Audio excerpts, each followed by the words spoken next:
ہمارے ساتھ اس اہم موضوع پہ گفتگو کرنے کے لیے موجود ہیں علامہ ڈاکٹر خشام اللہ ظاہر صاحب، جو کہ معروف مذہبی اسکالر بھی ہیں اور جمعیت اہل حدیث پاکستان کے مرکزی صدر بھی ہیں۔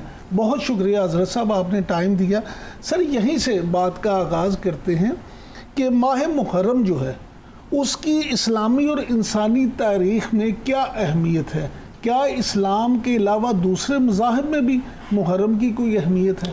بسم اللہ الرحمن الرحیم۔ عمران بھائی، بنیادی طور پہ جس بات سے آپ نے ابتدا کی ہے، اس کا تو قرآن حمید میں اللہ رب العزت نے جواب دیا، ان عدت الشہور عند اللہ 12 شہرا فی کتاب اللہ۔ زمین و آسمان جب سے تخلیق ہوئے، دیکھیں جب زمین و آسمان نہیں تھے سورج بھی نہیں تھا، جب سورج نہیں تھا تو ماہ و سال بھی نہیں تھے، وقت ہی نہیں تھا۔ سورج کی ایگزسٹنس کے بعد وقت آتا، تو اللہ تعالیٰ نے کہا جب زمین و آسمان بنے تو ان عدت الشہور عند اللہ 12 شہرا فی کتاب اللہ، اللہ نے گنتی کے 12 مہینے سورج، زمین، چاند، ستارے پیدا کرنے کے ساتھ بنا دیے، یعنی اصل مہینے 12 ہیں۔ منہا اربعۃ حرم، اللہ نے آگے کہا ان میں سے 4 مہینے حرمت والے ہیں۔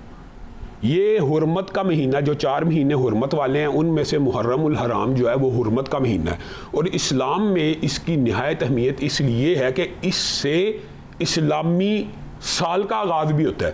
جیسے آپ دیکھیں دنیا کے جتنے بھی کیلنڈر ہیں، چائنا کا ہو، پارسیوں کا ہو، عیسوی ہو، جو آپ نیو ایئر نائٹ سمجھتے ہیں وہ تو ایک مغرب کا کلچر ہے، لیکن چائنا کے اندر بھی جب نئے سال کا پہلا دن ہوتا ہے اس کی ایک اہمیت اور افادیت ہوتی ہے، پارسیوں کے لیے بھی ایک اہمیت افادیت ہے، تو مسلمانوں کے لیے بھی اس کی اہمیت اور افادیت ہے۔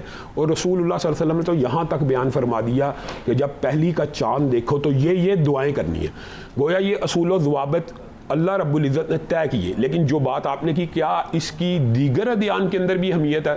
تو بلا شبہ یہ دیکھیں، آپ نے بڑا ویلڈ ایک کویسچن کیا۔ رسول اللہ صلی اللہ علیہ وسلم جب مدینے میں آئے تو آپ مکہ کے اندر بھی اور مدینے آ کے ہمیشہ عاشورہ کا 10 محرم کا روزہ رکھا کرتے تھے۔ مدینہ میں جب آئے تو یہودیوں کے ساتھ آپ نے دیکھا کہ یہودی بھی 10 ہی کا رکھتے ہیں، تو رسول اللہ صلی اللہ علیہ وسلم نے اپنی وفات سے 1 سال قبل اس بات کا اعلان کیا کہ آئندہ برس اگر میں زندہ رہا تو میں 9ویں کا رکھوں گا۔ یعنی اول اسلام کا یہ خاکہ تھا۔ جب وہ مشرکین مکہ میں رسول اللہ صلی اللہ علیہ وسلم موجود تھے تو وہ اہل کتاب کے ساتھ موافقت کیا کرتے تھے، مشرکین کی مخالفت ہوتی تھی اور اہل کتاب کے ساتھ موافقت ہوتی تھی۔ لیکن جب آپ مدینہ آ گئے نا تو پھر رسول اللہ نے یہودیوں کی بھی مخالفت کی۔ یہودیوں سے جب رسول اللہ صلی اللہ علیہ وسلم نے پوچھا آپ 10 محرم کا روزہ کس وجہ سے رکھتے ہیں، تو انہوں نے یہ بات کا جواب دیا کہ اس دن حضرت موسیٰ کو، وہ جو سارے کا سارا واقعہ لاٹھی پھینکنے کا، فرعون غرق ہو گیا اور حضرت موسیٰ اس دن کامیاب ہوئے تھے، تو رسول اللہ صلی اللہ علیہ وسلم نے کہا موسیٰ کے اوپر میں محمد میرا بھائی ہے، زیادہ حق ہے تو میں رکھوں گا۔ پھر آپ نے اس ارادے کو ترک کر کے کہا اگر میں اگلے سال زندہ رہا تو میں 9 محرم کا روزہ رکھوں گا، اور اس بات کو بھی بیان فرما دیا کہ جو اس دن کا روزہ رکھے گا 1 سال کے اس کے گناہ بھی معاف ہو جائیں گے۔ گویا یہ دن اسلام سے قبل بھی اہم تھا، اور رسول اللہ صلی اللہ علیہ وسلم نے اپنے طرز عمل سے بھی بتا دیا ہے، میں اور امت کو بھی بتا دیا کہ میں اس دن، چونکہ میرا موسیٰ کے اوپر زیادہ حق ہے، تو اس سے علماء اور محدثین یہ بات ریلیٹ کرتے ہیں کہ جس طرح فرعون سے نجات کا دن تھا اور ان کے لیے خوشی کا دن تھا، اگرچہ اس وقت تک سیدنا حسین کی یوم شہادت یا تاریخ وفات معلوم نہ تھی، لیکن بعض لوگوں نے یہ استدلال کیا کہ رسول اللہ صلی اللہ علیہ وسلم کا روزہ رکھنا اس بات کے اوپر دلالت کرتا ہے کہ امت کو یہ پورا دیا، گویا مسلمانوں کے لیے بھی وہ فتح کا دن ہے، یعنی اس سے وہ ریلیٹ کرتے ہیں۔ لیکن اصل بات یہ ہے کہ رسول اللہ صلی اللہ علیہ وسلم کی جو زندگی ہے ہمارے لیے نمونہ ہے، اور اس کی سابقہ ادیان میں ان مہینوں کی یہ حرمت تھی۔ عمران بھائی، ہم تو آج ان ماہ و سال کو اس طرح نہیں دیکھتے۔ آج بھی عرب کے اندر جب حرمت کے مہینے شروع ہو جائے نا تو کوئی دوست اگر دوست سے ناراض ہوا ہو نا اس کو منا لیتا ہے، جن کی آپس میں چپکلش چل رہی ہو، کہتے ہیں حرمت کا مہینہ آ گیا، اب تو صبر کر لو، اب تو مل جاؤ۔ لیکن ہمارے ہاں دکھ اور افسوس کی بات ہے کہ حرمت کے ان مہینوں کا خیال نہیں رکھا جاتا اور ان مہینوں میں زیادہ لڑائیاں کی جاتی۔ گزارش یہ ہے کہ اگر ہم مسلم تاریخ کو دیکھیں تو محرم کا مہینہ واقعہ کربلا کے ساتھ جڑا ہے. ایک خاص ہاں جی ہاں جی. یہ فرمائیے گا کہ واقعہ کربلا جو ہے وہ آپ کیا سمجھتے ہیں کہ اس کے بنیادی اسباب کیا تھے؟ کیا اس سے بچا جا سکتا تھا؟ عمران بھائی بنیادی طور پہ تو میں یہ سمجھتا ہوں کہ اس کے اسباب سے قبل ہمیں اس پورے خاندان اور اس گھرانے کے اوپر بھی نظر ڈالنی چاہیے کہ عزت دار گھرانہ ہے، نگینوں کی لڑی ہے، اس گھر کی غلامی بھی حکومت سے بڑی ہے. تم لوگ ادھر باغ فدق پہ ہو پریشان، جنت ادھر زہرا کے قدموں میں پڑی ہے. کس طرح آپ نے کہا اس واقعے سے اوائڈ کیا جا سکتا تھا؟ یہ ایک سیاسی جواب ہو سکتا ہے، لیکن میں دل سے ہی پہلے آپ کے سامنے یہ بات رکھنا چاہتا ہوں کہ اس گھرانے کی ابتدا کہاں سے ہوئی ہے؟ سیدہ خدیجہ سے. اور سیدہ خدیجہ کے بارے میں جب رسول اللہ صلی اللہ علیہ وسلم کی سیدہ خدیجہ سے شادی ہوئی ہے اور اس کے بعد وحی آئی ہے کتنی دیر کے بعد، اور پہلی وحی جہاں پہ شروع ہو رہی ہے وہاں ہی حضرت خدیجہ کا رول بھی شروع ہو رہا ہے. رسول اللہ صلی اللہ علیہ وسلم آئے ہیں تو حضرت خدیجہ کہتی ہیں آپ کو گھبرانے کی کوئی ضرورت نہیں، آپ تو مظلوموں کا ملجا ہیں، یتیموں کا سہارا ہیں، آپ کیوں؟ اور پھر اس کے بعد آپ یہ دیکھیں کہ خدیجہ اتنا عرصہ ساتھ رہی ہیں. اللہ تعالیٰ نے قرآن میں آیت نازل کیا اور اس کی تفسیر میں بعض مفسرین نے یہ لکھا وَوَجَدَكَ عَائِلًا فَأَغْنَى، ہم نے آپ کے پاس مال کی کمی دیکھی تو ہم نے آپ کا نکاح خدیجہ سے کر دیا. آپ اندازہ کریں کہ خدیجہ وہ خاتون ہے کہ بیٹھی ہوئی ہیں، جبریل امین آ رہے ہیں، رسول اللہ کے ساتھ بیٹھے ہیں، خدیجہ آ رہی ہیں کھانا لے کے رسول اللہ صلی اللہ علیہ وسلم کے لیے. تو جبریل کہتے ہیں اے محمد صلی اللہ علیہ وسلم وہ دیکھیے آ رہی ہیں خدیجہ،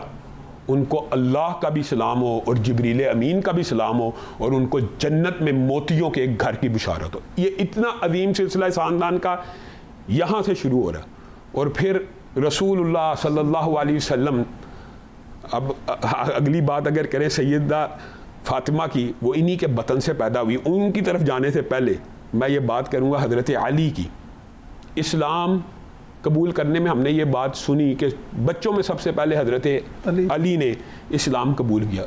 گویا رسول اللہ دعوت اسلام لے کے گھر آئے ہیں، خدیجہ پہلی مسلمان عورت، علی پہلا مسلمان بچہ، ابو بکر پہلا مسلمان مرد.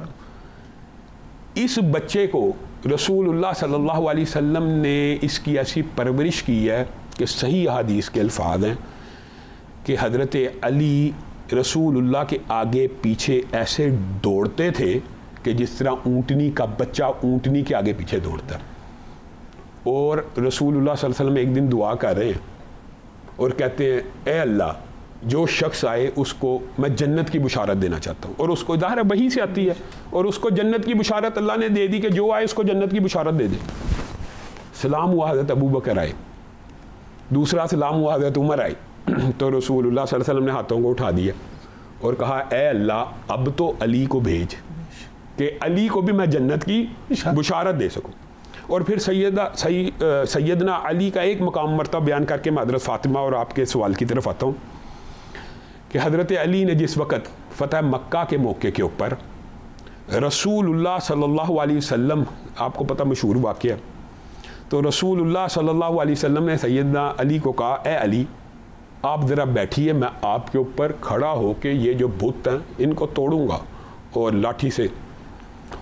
اس دن سیدنا علی خود اس حدیث کو بیان کرتے ہیں اور اس بات کو کہ رسول اللہ نے، ویسے تو رسول اللہ کو اٹھانا سیدنا علی کے لیے وزن کے اعتبار سے کچھ بھی نہیں تھا، کہا اس دن رسول اللہ نے جب اپنا پاؤں میرے کندھے مبارک پہ رکھا، یہ بھی سیدنا علی کا اعزاز ہے، تو مجھے ایسے لگا کہ میرے اوپر کوئی پہاڑ ہے، شاید یہ بار نبوت تھا اور اس دن میں رسول اللہ کا بوجھ نہ اٹھا سکا. تو رسول اللہ صلی اللہ علیہ وسلم مسکرانا شروع ہو گئے.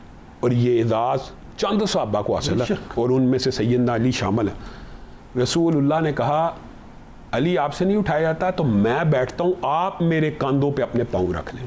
سیدنا علی وہ صحابی رسول ہیں کہ جنہوں نے اپنے دونوں پاؤں رسول اللہ کے کاندھے مبارک پہ رکھے. اور اگلی بات بہت عظیم ہے، رسول اللہ جب ان کو لے کے کھڑے ہوتے ہیں نا، حضرت علی کہتے ہیں کھڑا تو میں اس لیے ہوا تھا کہ خانہ کعبہ کے بتوں کو اور یہاں کی چیزوں کو گرا دوں، لیکن میں نے اپنے آپ کو اتنا بلند پایا کہ میرے ذہن میں یہ خیال آیا آسمان سے کوئی تارا بھی توڑنا چاہوں تو توڑ سکتا ہوں. رسول اللہ کے کندھے کے اوپر کھڑے ہوئے. یہ سیدنا علی کی فضیلت ہے. اب بتائیں یہ بچہ جو رسول اللہ کی آغوش میں پلا جو رسول اللہ کے آگے پیچھے دوڑتا ہے, جس کے لیے رسول اللہ جنت کی دعائیں کرتے ہیں, اور جس کو رسول اللہ کندھوں پہ اٹھاتے ہیں, اس کے لیے رسول اللہ نے انتخاب کیا تو اپنے لخت جگر فاطمہ کا کیا, اور فاطمہ کے ساتھ ان کی شادی کر دی. اب آنگن فاطمہ میں خوشی کا پہلا موقع ہے حضرت علی جلالی طبیعت کے, اور آپ کو پتہ انہوں نے یہ کہا, انا الذی سمتنی امی حیدرہ کلیتی غابات کریہ المنظرہ, میری ماں نے میرا نام حیدر رکھا ہے, یعنی شیر رکھا ہے. جب بچہ پیدا ہوا تو کہا کیا نام رکھو گے؟ کہا حرب, جنگجو تھے, کہا حرم نہ رکھوں گا. رسول اللہ صلی اللہ علیہ وسلم نے کہا بل حسن, اس کا نام میں حسن رکھتا ہوں. پہلی خوراک حسن کے منہ میں گئی ہے تو رسول اللہ کا لعاب دہن گیا ہے, جس کو ہم آج بھی کہتے ہیں گھٹی دینا پنجابی میں, یا گھٹی دینا.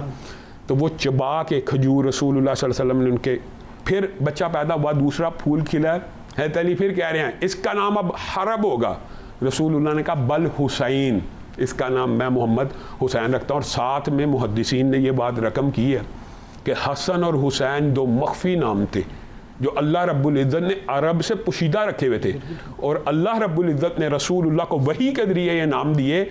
جس طرح یحییٰ کا نام اللہ نے رکھا ہے, اسی طرح اس بارے میں بھی بعض روایات ملتی ہے کہ حسن اور حسین نام اللہ نے رکھے, اور رسول اللہ صلی اللہ علیہ وسلم. اور حسین کو بھی جو پہلی گڑتی ہے وہ کس چیز کی دی جا رہی ہے؟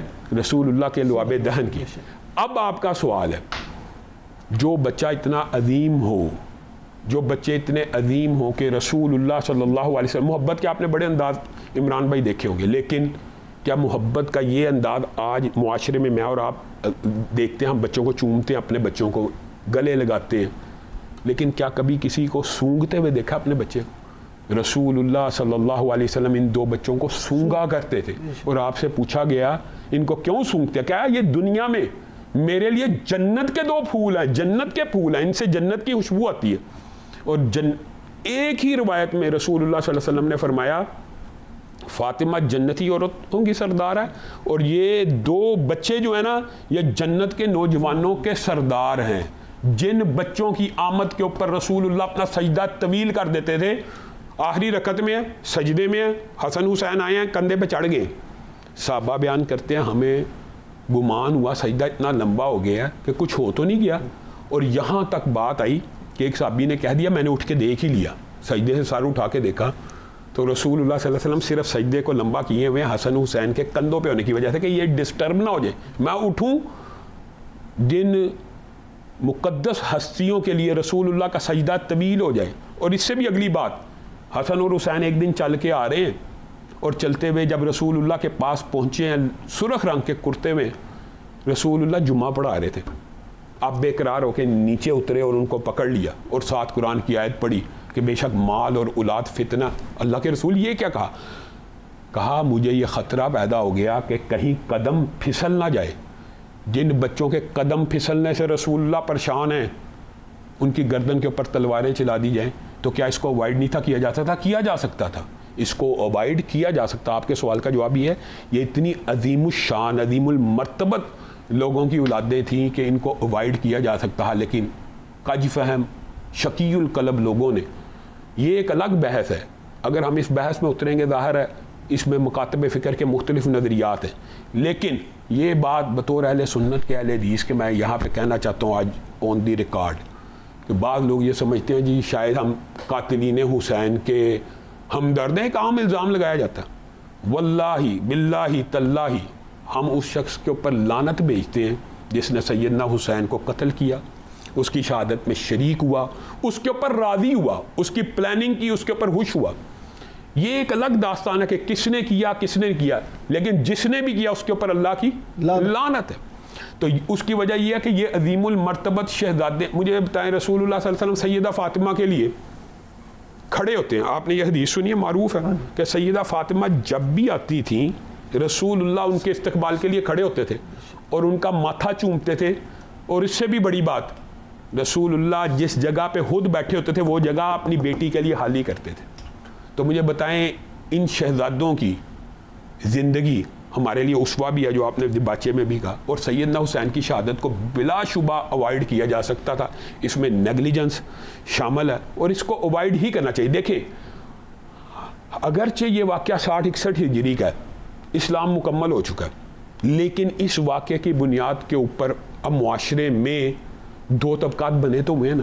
تو اگر یہ واقعہ نہ ہوتا تو وہ دو طبقات نہ ہوتے، بلکہ میں تو یہ کہتا ہوں سیدنا حسین 61 ہجری کے بعد شہید ہوئے، لیکن ان کی وجہ سے، ان کی شہادت کی وجہ سے سیدنا ابو بکر اور سیدنا عمر اور سیدنا عثمان جو اس واقعے سے 10 سال پہلے شہید ہو چکے ہیں، ان کے اوپر بھی بعض لوگ اتہام اور الزام لگاتے ہیں. تو اگر یہ واقعہ نہ ہوتا تو اس قسم کی کوئی بات ہی نہیں تھی ہونی، تو اس کو اوائڈ کرنا ہر حال میں ضروری تھا.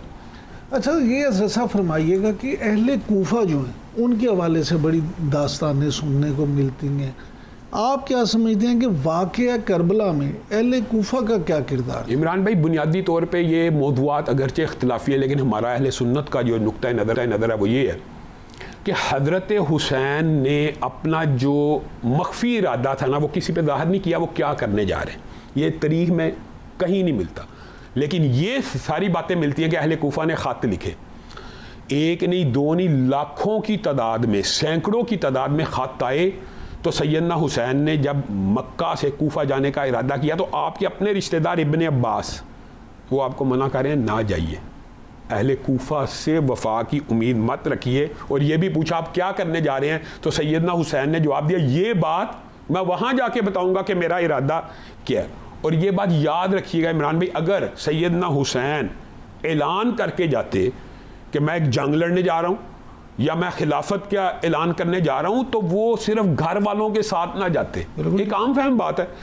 یعنی عبداللہ ابن زبیر جیسے اگر سیدنا ویسے تو بلند مرتبہ حواری رسول کے بیٹے ہیں، لیکن کیا سیدنا حسین کے مقام کے برابر ہیں؟ نہیں. اگر وہ اپنی خلافت مکہ میں اس وقت اعلانیہ قائم کر چکے ہوئے ہیں تو کیا سیدنا حسین کے ساتھ کچھ لوگوں نے نہیں تھا چلنا؟ سیدنا حسین نے خلافت کا اعلان قطعا نہیں کیا، اہل کوفہ کے خطوں پہ چل پڑے. اور یہ بات بھی یاد رکھیے جب ان کو مسلم بن عقیل کی شہادت کی خبر پہلے مل گئی تو انہوں نے کوفہ جانے کا ارادہ بھی ترک کر دیا. یہ کوفہ جانے کا ارادہ ترک کیا ہے تو ہی ان کا رخ کربلا کی طرف ہوا، کیونکہ جو کربلا ہے وہ کوفہ کے راستے میں نہیں ہے. اس سے صاف ظاہر ہوتا ہے کہ ان کا کوفہ جانے کا ارادہ بھی ترک ہو گیا. اور کوفیوں کے حوالے سے پھر یہ جو آپ بات کر رہے ہیں کہ کوفی لا یوفی کی صدائیں، تو یہ باتیں آپ کو پتہ ہی ہے کہ یہ ساری باتیں مشہور ہیں کہ کوفے والوں میں وفا نہیں ہے. لیکن بنیادی بات یہ کہ جنہوں نے لاکھوں خطوط لکھے، ایک دن میں 18,000 خطوط، یہ روایت بھی صحیح ہے. تو جو خطوط لکھے کیا وہ سیدنا حسین کو ان چند لوگوں سے بچانے آئے؟ یہ سوال نہیں ہے کہ آپ تو محبت کا دعویٰ کر رہے ہیں اور آپ تو ان کو بلا رہے ہیں اور آپ کے سامنے مسلم بن عقیل بھی شہید ہو گئے ہیں، آپ نے کیا دفاع کیا؟ تو آپ نے سیدنا حسین کا بھی کوئی دفاع نہیں تھا کرنا. تو بنیادی طور کے اوپر یہ اہل کوفہ کی بے وفائی ہی کا نتیجہ تھا کہ سیدنا حسین کو شہید کر دیا گیا. اور رسول اللہ صلی اللہ علیہ وسلم کے سامنے یہ واقعہ ان کی زندگی میں روایات میں اگرچہ کچھ ضعف موجود ہے، لیکن دیگر روایات پایا اس کو ثبوت تک پہنچاتی ہیں کہ رسول اللہ صلی اللہ علیہ وسلم نے حسن اور حسین کے بارے میں پیشین گوئیاں اپنی زندگی میں کر دی تھی. پہلی پیشین گوئی، حسن کو دیکھا بڑے غور سے اور کہا یہ میرا بیٹا سردار ہے. اللہ کے رسول یہ سردار کیوں ہے؟ سید ہے. سید کا مطلب عربی میں سید سے مراد سردار بھی لیا تھے. رسول اللہ نے یہاں وضاحت کی میں ذات کے اعتبار سے سید نہیں کہہ رہا، یہ میرا بیٹا سردار اس لیے ہے کہ یہ مسلمانوں کے دو عظیم گروہوں کے مابین صلح کروا دے گا. رسول اللہ نے گروہ بھی مسلمان کہا اور کہا بھی عظیم کہا اور بلند اور مسلمان گروہ کا. اور یہ جو رسول اللہ کی پیشین گوئی حضرت حسن کو پتہ تھی. اور حضرت حسین کے بارے میں رسول اللہ کی جو پیشین گوئی تھی، یہ میرا بیٹا شہید ہوگا، آپ کو ان کی زندگی میں اس چیز کی اطلاع دے دی. اسی طرح جس طرح رسول اللہ احد پہ کھڑے ہیں، ہرا پہ کھڑے ہیں، کانپنا شروع ہو گیا تو رسول اللہ نے کہا رک جا، تیرے اوپر ایک نبی، ایک صدیق اور شہید کھڑے. یعنی جس طرح سیدنا عمر کی شہادت کی اطلاع دی، عثمان کی دی، طلحہ زبیر کی دی، اس طرح سیدنا حسین کی شہادت کی اطلاع بھی رسول اللہ صلی اللہ علیہ وسلم اپنی زندگی میں دے گئے. اور یہ بڑے شقی القلب ہیں لوگ جنہوں نے سیدنا حسین کے قتل کے اندر کردار ادا کیا. یہ چاہے کوفہ والوں نے کیا ہو، چاہے فوجیوں نے کیا، یا بہرحال اس کے لیے ایک ہمارے پاس بڑی اہل سنت کے بعد ایک بین دلیل اور ثبوت موجود ہے. حضرت زبیر کا قاتل جس وقت سیدنا علی کے پاس ان کا سر لے کے آیا تھا نا، وہ حضرت علی کا لشکری تھا. اور سیدنا زبیر کو قتل کر کے آ گیا اور حضرت علی کو کہا مجھے انعام سے نوازیے، میں آپ کے دشمنوں کے اتنے بڑے جرنیل کا سر لایا ہوں. تو حضرت علی نے جواب میں پتہ کیا کہا تھا؟ اے زبیر کے قاتل تجھے جہنم کی بشارت ہو. اے زبیر کے قاتل تجھے، مخالف لشکر میں ہیں کیونکہ اشرا مبشرہ جنتی. اے زبیر کے قاتل تجھے جہنم کی بشارت ہو. اس کی وجہ یہ ہے کہ میں نے نبی کریم صلی اللہ علیہ وسلم سے خود سنا کہ ہر نبی کا ایک حواری ہوتا ہے اور میرا حواری زبیر ہے. گویا جو جنتی لوگ ہوتے ہیں نا عمران بھائی، یہاں سے حدیث سے نتیجہ خود ہوتا ہے، جو بھی شخص جنتی ہے نا اس کے قتل میں اگر کوئی بندہ ملوث ہے وہ ملعون ہے.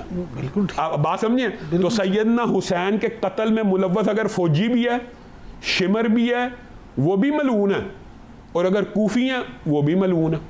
حضرت امام حسین رضی اللہ تعالیٰ نے اتنی بڑی قربانی دے کے امت کے لیے جو پیغام چھوڑا، آپ کیا سمجھتے ہیں کہ اصل میں وہ پیغام ہے کیا اور کیا ہم اس پہ عمل کر رہے ہیں؟ عمران بھائی بنیادی طور پہ یہ تو صبر کا استقامت. اچھا، سیدنا حسین کا صرف ایک اینگل ہم بیان کرتے ہیں ٹی وی کے اوپر بھی، جیسے یہ قربانی والا. سیدنا حسین کی اس کے علاوہ بھی تو پوری زندگی ہے کہ نہیں، زہد کی، تقوی کی، خدا خوفی کی، اور اتباع سنت کی، اتباع حدیث کی، جہاد کے میدانوں میں جانے کی، سیدنا عثمان کا دفاع کرنے کی. حضرت علی نے دونوں بیٹوں کی ڈیوٹی لگائی ہوئی تھی سیدنا عثمان کے دفاع کرنے کی، اور ناراض ہو گئے جب اطلاع ملی کہ چھوڑ تم شہید ہو جاتے عثمان شہید نہ ہوتا.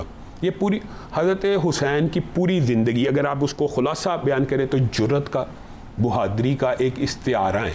اور جہاں تک قربانی دینے کی بات ہے تو انہوں نے ثابت کر دیا جہاں دی ہوئی اسی کی ہے. حق تو یہ ہے کہ حق ادا نہ ہوا.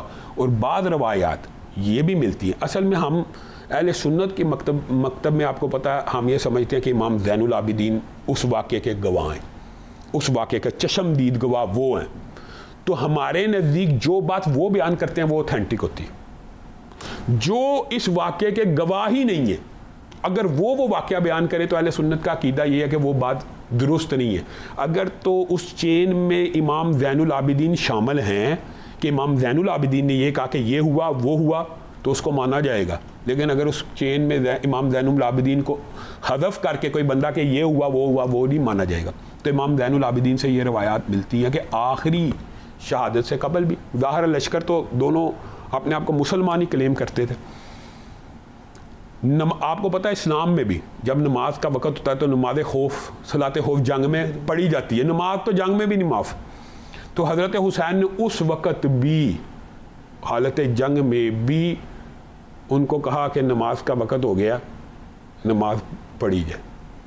شہادت سے قبل آخری لمحات ہیں، جنگ جاری ہے، وقت ہوا تو روک رہے ہیں کہ نماز پڑھی جائے. اس کا مطلب یہ ہے حسین نے سجدے میں نماز پڑھے تھے. اور بعض روایات میں یہ بھی بات ملتی ہے کہ نماز پڑھتے ہوئے انہوں نے موقع پا کے، حالانکہ نماز کے اوپر نماز کی حالت میں حملہ نہیں ہونا چاہیے، لیکن بعض روایات کے اندر یہ الفاظ بھی ہیں کہ ان کو حالت سجدہ میں شہید کیا گیا. لیکن یہ بات تو صحیح سے ثابت ہے کہ انہوں نے حالت جنگ میں بھی نماز نہیں چھوڑی، بالکل صحیح، ایک نماز نہیں چھوڑی. تو سیدنا حسین کی زندگی سے یہ جو اسباق ہیں کہ بندہ مر تو جائے نماز نہ چھوڑے، یہ کس نے سکھانے ہیں؟ واقعہ کربلا اور اسوہ حسین سے ہمیں کیا سبق ملتا ہے؟ گفتگو جاری ہے، لیکن ابھی وقت ہوا ایک بریک کا. بریک کے بعد گفتگو ڈاکٹر صاحب سے پھر کریں گے، کہیں مت جائیے گا.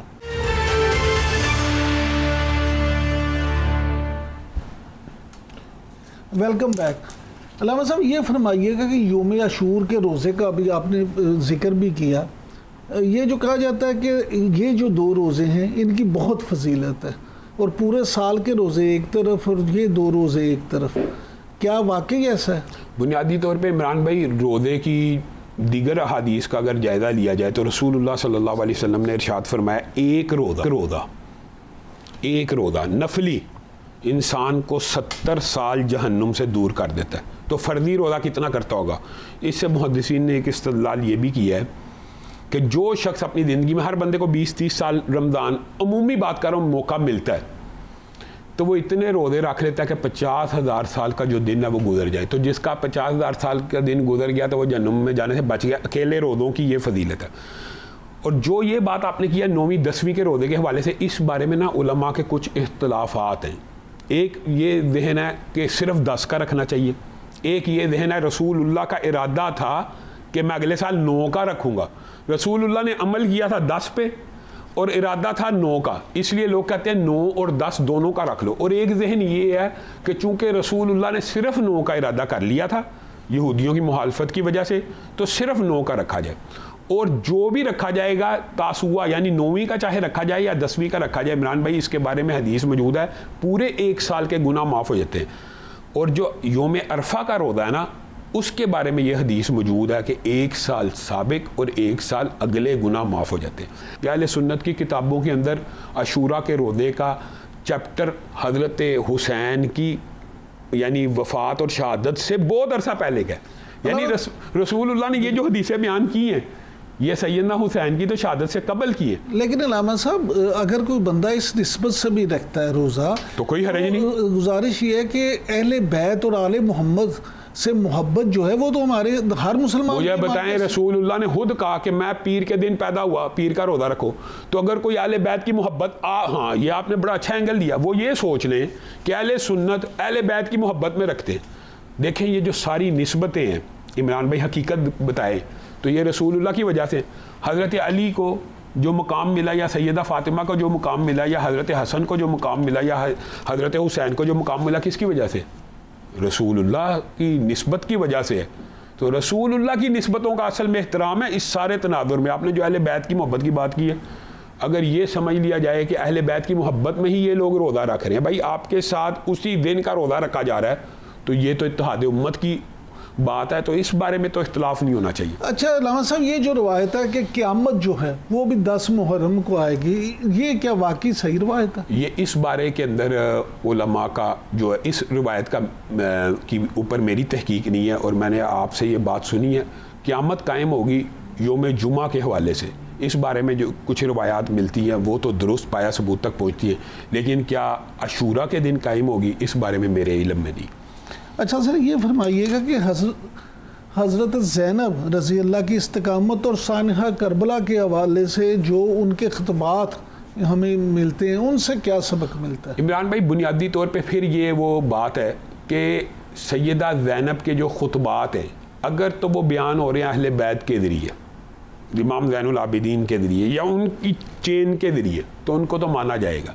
اور اگر ایک ایسا شخص بیان کرے جس کی سیدہ زینب سے ملاقات ہی نہ ہوئی تو اس کو نہیں مانا جائے گا. تو ہمارے ہاں اہل سنت کے ہاں آپ کو پتہ ان خطبات کو ہم ضعیف سمجھتے ہیں، اگرچہ اس کی اہل تشیع کے ہاں بہت زیادہ اہمیت ہے، افادیت ہے، لیکن ہمارا مقدمہ ہماری جو بات ہے وہ اس سے مختلف ہے. ہم کہتے ہیں امام زین العابدین زندہ رہے ہیں، انہوں نے اپنے والد کا قاتل کس کو ڈکلیئر کیا؟ وہ قاتل ہے.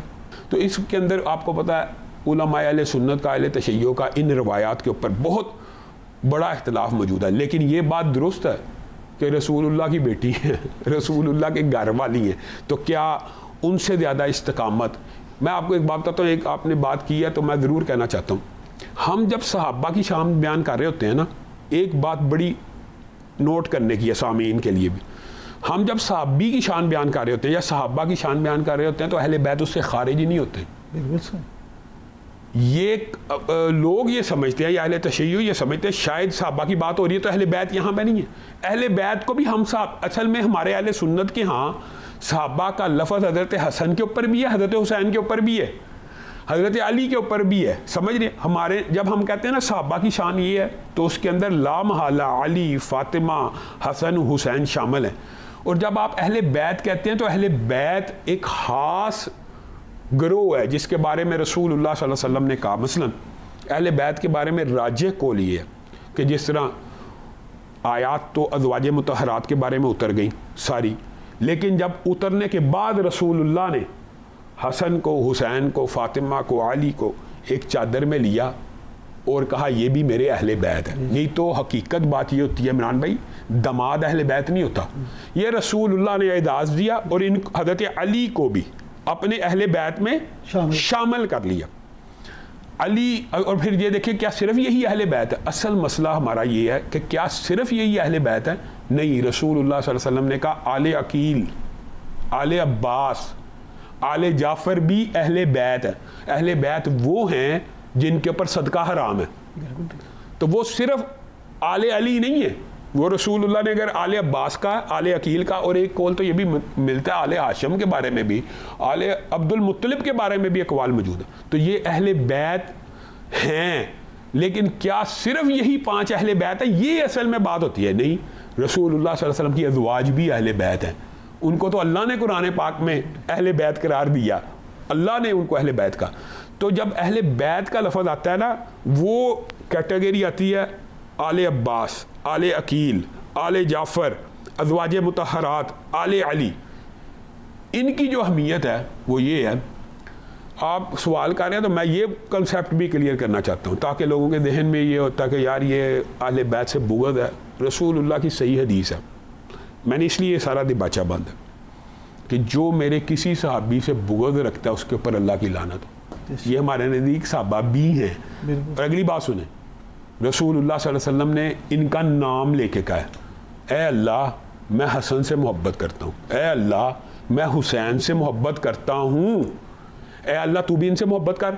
اور ان کے لیے بھی دعا کی جو ان سے محبت کرتا ہے، اللہ تو ان سے بھی محبت کر. اور یہاں تک بات نہیں ہے، آگے رسول اللہ نے ایک اور جملہ کہا. اللہ کے رسول نے کہا جو حسین اور حسن سے بغض رکھتا ہے وہ میں محمد سے بغض رکھتا ہے. اور بعین اسی طرح صحابہ کے بارے میں بھی ہے، یہی حدیث موجود ہے کہ جو میرے کسی صحابی سے بغض رکھتا ہے وہ میرے سے بغض رکھتا ہے. اس کے شر کے اوپر جب دیکھو کہ کوئی شخص صحابی کو برا بلا کہہ رہا ہے تو اس کے اوپر اللہ کی لعنت بھیجو. صحابی کو یہ شان اور مقام کیوں حاصل ہوا ہے؟ رسول اللہ کی قربت اور صحبت کی وجہ سے. تو جو رسول اللہ کے جگر کا ٹکڑا ہے، جو رسول اللہ کی اپنی اولاد ہے، فاطمہ میرے جگر کا ٹکڑا ہے. جگر کا لفظ استعمال کیا یعنی میرا خون ہے، بضعۃ منی، میرا ہی خون ہے.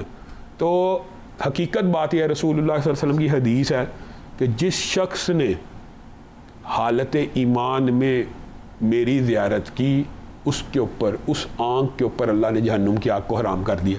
صحابہ کی یہ فضیلت تھوڑی. تو اس فضیلت میں کیا یہ اہل بیت سارے شامل نہیں ہوتے؟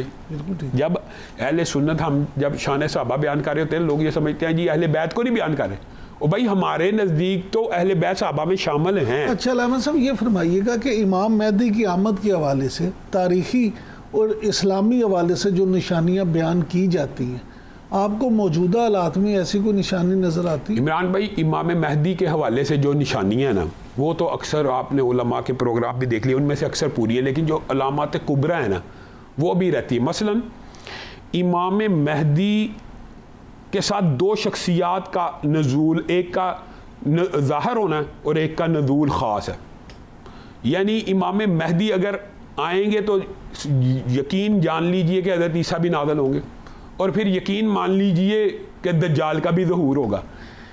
ان تینوں شخصیات کو الگ الگ کر کے آپ نہیں دیکھ سکتے. امام مہدی آئیں گے تو حضرت عیسیٰ نے بھی نازل ہونا، امام مہدی آئیں گے تو پھر امام مہدی کے اکیلے کی آنے کی خوشی نہیں، دجال کے فتنے کی پناہ بھی ہے. ہم نے امام مہدی کی آمد کو اتنا فیسینیٹ کر کے بیان کیا کہ حالانکہ صحابہ دجال کی آمد سے پناہ مانگا کرتے تھے. یہ فیسینیشن کی بات نہیں ہے. اور ایک بات اور یاد رکھیے، اہل سنت کا یہ عقیدہ ہے کہ امام مہدی نے پیدا ہونا ہے اور امام مہدی کے والد کا نام عبداللہ ہوگا اور ان کی والدہ کا نام آمنہ ہوگا. لیکن اہل تشیع کے ہاں وہ پیدا ہو چکے ہوئے ہیں. یہ ہمارا اہل سنت کا اہل تشیع کا اختلاف موجود ہے، اور ان کے نزدیک وہ پیدا ہو چکے ہیں، انہوں نے ظاہر ہونا ہے. ہمارے نزدیک امام مہدی نے پیدا ہونا ہے. اور ان کی جو سب سے بڑی نشانی عمران بھائی یہ صحیح حدیث میں آتی ہے، وہ یہ ہے وہ خانہ کعبہ کا طواف کر رہے ہوں گے اور اس وقت طواف کعبہ کے دوران ان کے ہاتھ پہ بیعت ہوگی اور ان کے خلاف جو پہلا لشکر نکلے گا وہ پورے کا پورا زمین میں دھنس جائے گا. اب بات سمجھیں، یہ اتنی بڑی نشانی ہوگی. امام مہدی کے اوپر ایمان لوگ کیوں لائیں گے؟ اس نشانی کی وجہ سے. دیکھیں اگر آج مثال دے رہا ہوں، خانہ کعبہ کے اندر کوئی شخص کہ میں امام مہدی ہوں، چند لوگ اس کی بیعت بھی کر دیتے ہیں، جو لشکر اس کو پکڑنے آتا ہے وہ دھنسنا نہیں جاتا، تو وہ اس کا مطلب جھوٹا امام مہدی ہے. تو جو پورے کا پورا لشکر جب دھنس جائے گا تو پوری دنیا کے مسلمان ان کی طرف متوجہ ہو جائیں گے کہ یہی امام مہدی ہیں، اور رسول اللہ نے یہ جو نشانی بیان کی تھی. باقی اگر آپ عمومی جو علامات قیامت ہے وہ ساری دجال کے ساتھ جب تمیم داری کی ملاقات ہوئی ہے، دجال نے ان سے کچھ سوال کیا، فلاں کا پانی خشک ہو گیا، یہ ہو گیا، فلاں کا جو نشانیاں تھیں ان میں سے آج 90% نشانیاں پوری ہو چکی ہیں اور لیکن امام مہدی کی آمد کی جو خوشی ہے اس کے ساتھ دجال کا ایک بہت بڑا فتنہ بھی منسلک ہے، لیکن اس کے ساتھ ساتھ ایک خوشی یہ بھی ہے کہ بالآخر حضرت عیسیٰ بھی دیکھیں، امام مہدی کی ایک شان اور فضیلت یہ بھی ہے اور امت محمدیہ کا یہ اعزاز ہے کہ حضرت عیسیٰ جب اتریں گے نا تو امام مہدی پیچھے ہو جائیں گے، دمشق کی جامع مسجد کے اوپر پیچھے ہو جائیں گے کہ آپ نبی رہے ہیں، رسول رہے ہیں، پیغمبر رہے ہیں، آپ امامت کے مصلے پہ کھڑے ہوں، تو حضرت عیسیٰ کہیں گے نہیں، امام تمہیں میں سے ہوگا، امام مہدی ہی کو مصلے کے اوپر کھڑا کریں گے کہ میں عیسیٰ کی شریعت یا مسیحی شریعت چلانے کے لیے نہیں آیا، میں امت محمدیہ کی شریعت چلانے کے لیے، حضرت عیسیٰ ان کے پیچھے نماز پڑھیں گے، یعنی رسول اور پیغمبر تھے گرچہ لیکن ان کے پیچھے نماز پڑھیں گے۔ یہ امام مہدی کی شان ہے، فضیلت ہے، ان کی آمد کا انتظار، ان کی پیدائش کا انتظار مسلمان 14 صدیوں سے کر رہے ہیں، لیکن ان کے ساتھ ان دو واقعات کو بھی ریلیٹ کرنا چاہیے۔ مسلمانوں کے اوپر بڑے سخت حالات ہونے ہیں، رسول اللہ صلی اللہ علیہ وسلم نے سخت ترین نشانیاں جو امام مہدی اور دجال کے آنے سے پہلے کی بیان کی ہیں، وہ قحط پڑے گا، پوری پیداوار، ایک سال آدھی پیداوار، پھر پیداوار کم ہو جائے گی، بارشیں نہیں ہوں گی۔ دجال کے اوپر ایمان لانے کی بہت بڑی وجہ لوگوں کی یہ ہوگی کہ وہ کہے گا میری مرضی سے بارشیں ہوں گی، اگر کہتے ہو تو میں بارش برسا دیتا ہوں، اگر کہتے ہو قبر کے اندر وہ کہے گا تمہارا باپ مر گیا ہے، میں اس کو بھی زندہ کر کے دکھا دیتا ہوں، اس کی قبر کے اوپر کھڑا ہو کے کہے گا کھڑے ہو جاؤ۔ حالانکہ وہ استدراجی قوتیں ہوں گی، وہ جنات کی مدد سے، جادو کی مدد سے یا شعبدہ بازی یا سائنس کی مدد سے اس طرح کے کمالات کرے گا کہ وہ کسی کو، وہ اصل میں اس کا باپ نہیں ہوگا لیکن اس کی شکل و صورت بہار کے، تو یہ جو اس کے پاس قوتیں ہوں گی، اس کا بھی، اس سے تو، اس فتنے سے تو رسول اللہ نے کہا نماز میں پناہ مانگو۔ تو یہاں امام مہدی کی آمد کے اوپر ہم منتظر ہوتے ہیں، وہاں پہ اس فتنے کا بھی لامحالہ ذکر کرنا چاہیے۔ علامہ ہشام علی ظہیر صاحب سے گفتگو ابھی جاری ہے، لیکن اب بریک کا کہیں مت جائیے گا۔ Welcome back. علامہ صاحب، انجینئر محمد علی مرزا نے جو کتابچہ لکھا ہے واقعہ کربلا کا حقیقی پس منظر، وہ آپ نے پڑھا ہوگا، دیکھا ہوگا، ان کی جو سوچ ہے واقعہ کربلا کے بارے میں، اس کے بارے میں آپ کی کیا رائے ہے؟ میں نے ویسے وہ نہیں پڑھا، لیکن ہماری جماعت کے مفتی عتیق الرحمان علوی صاحب ہیں، انہوں نے اس کا پوسٹ مارٹم کیا ہوا ہے، اس کا مکمل جائزہ لیا ہوا ہے، ضعیف احادیث۔ بنیادی طور پہ عمران بھائی جو بہت بڑا اختلاف ہے اہل تشیع اور اہل سنت کے ہاں، وہ یہ ہے، میں آپ کو بتا دیتا ہوں کہ اصل میں جو اختلاف ہے، چونکہ میں اس کو سمجھتا ہوں اس لیے میں نے اگرچہ اس کا مطالعہ نہیں کیا ہوا، ہمارے نزدیک سیدنا حسین نے اپنے ارادے کو ظاہر نہیں تھا کیا، نہ خلافت کلیم کا کبھی اعلان کیا، دوسرے لوگوں کی نظر میں یہ ہے کہ شاید انہوں نے خلافت کلیم کی ہے اور وہ خلافت کے حق کے لیے نکلے تھے۔ ہم یہ سمجھتے ہیں کہ اگر وہ خلافت کا دعویٰ کرتے تو کم از کم عبداللہ ابن زبیر جتنے لوگ، تو عبداللہ ابن زبیر کے ساتھ اگر اتنے لوگ مل گئے تھے تو انہوں نے کلیم ہی نہیں کی،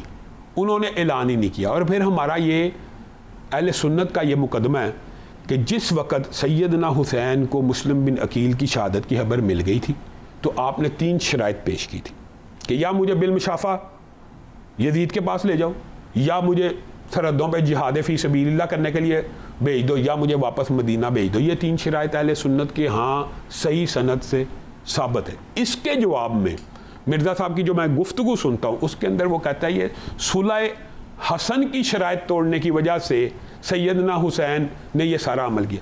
وہ جو اس صلح حسن کی بات کرتا ہے اس کا ذہن یہ ہے کہ سیدنا حسن نے بھی صلح شرعی تھی، سیدنا حسن نے سیدنا امیر معاویہ سے جو صلح کی تھی وہ شرطوں پہ تھی۔ وہ شرائط کہاں ہیں؟ حضرت علی کہاں تھے؟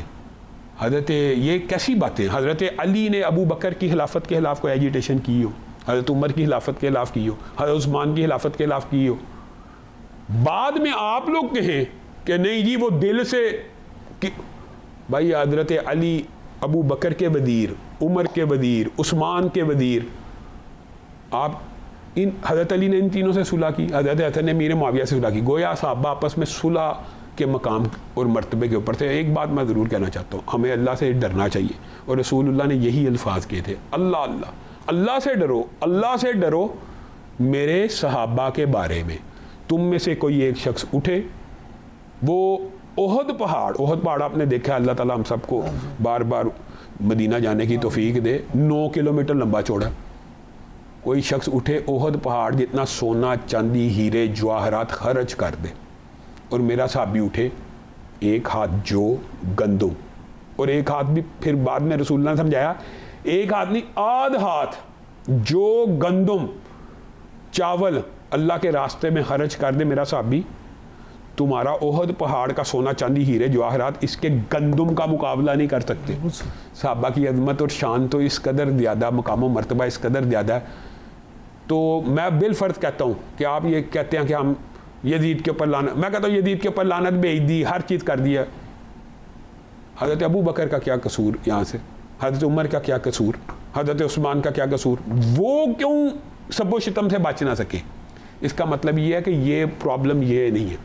حضرت امیر معاویہ کے بارے میں لوگوں کے لیے بڑی آسان بات ہے کیونکہ یزید کے والد تھے, ان کے لیے برا بلا کہنا آسان کر دیا گیا.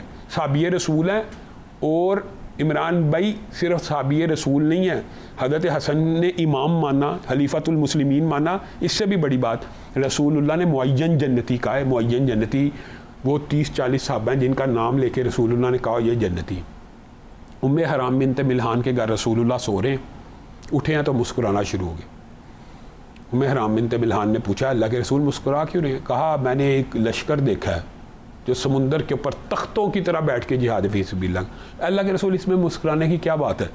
کہا مجھے اطلاع دی گئی ہے وہ پورا لشکر جنت میں جائے گا پورے کا پورا. ام حرام بنت ملحان نے رسول اللہ کو کہا اے اللہ کے رسول اگر وہ پورا لشکر جنتی ہے تو میرے لیے بھی دعا کیجیے, میں اس لشکر میں شہید ہوں. اب بھی ام حرام بنت ملحان زندہ ہیں, ان کو ان کی زندگی میں صحابہ کہتے تھے شہیدہ بحر, کیونکہ رسول اللہ نے دعا دے دی کہ آپ اسی لشکر میں شامل ہیں, پیشین گوئی بھی کر دی کہ آپ اس لشکر میں.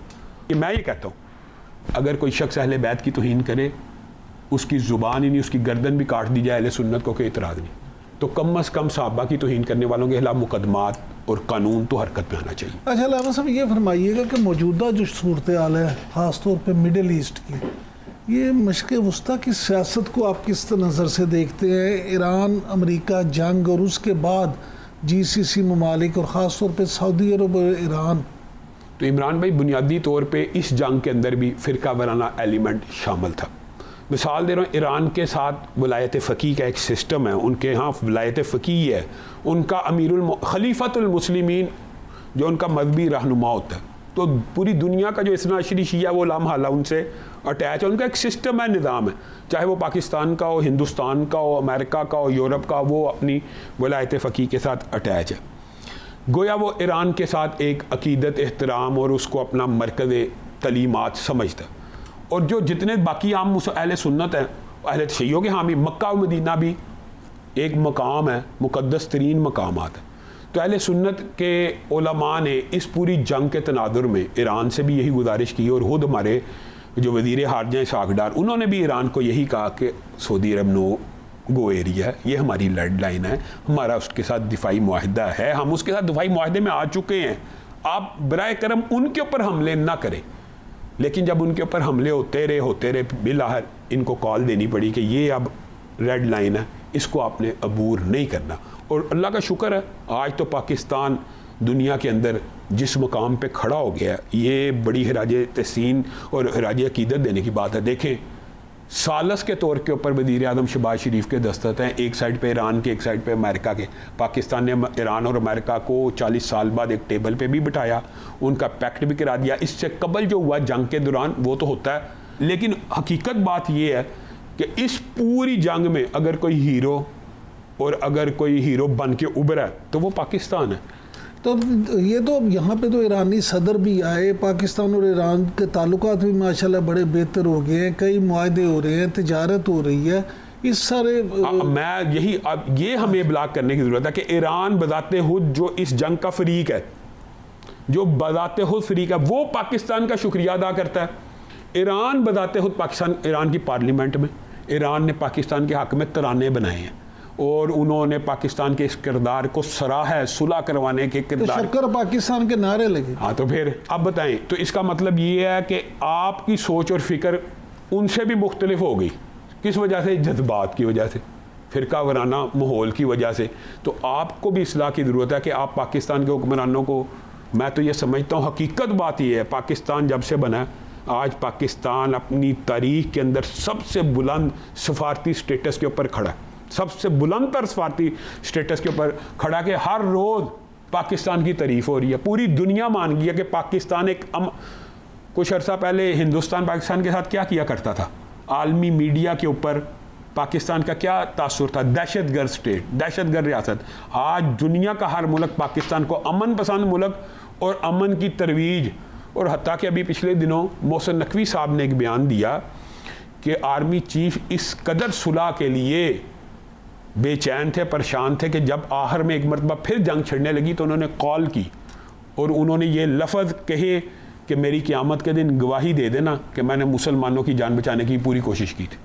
یعنی آپ یہ دیکھیں ایک ملک اس حد تک تصادم سے بچانا چاہ رہا ہو، اعمال اقوال نہیں کرنا چاہیے۔ اور سعودی عرب کے کردار کو میں ضرور خراج تحسین پیش کرنا چاہتا ہوں۔ سعودی عرب کی آئل ریفائنریز پہ حملہ ہوا، مختلف اڈوں پہ حملے ہوئے، سعودی عرب نے ریٹیلیٹ کیا، صبر کا مظاہرہ، جو وہ چاہتے تھے کہ آپس میں لڑ پڑیں، سعودی عرب نے حکمت دانش مندی کے ساتھ اپنے وقار کو، جس طرح پاکستان کا وقار بڑھا ہے نا، سعودی عرب کا وقار بھی بڑھا ہے، اور انشاءاللہ وہ وقت آئے گا کہ ایران، سعودی عرب اور پاکستان سارے، دیکھیں ہم اپنے ہمسائے تو نہیں بدل سکتے، ایران کے ساتھ ساری زندگی رہنا ہے، تو ہم نے دشمنی تو نہیں پالنی، ہم نے تو صلح کا کردار ادا کیا، اور پاکستان کا یہ کردار خراج تحسین پیش کرنے کے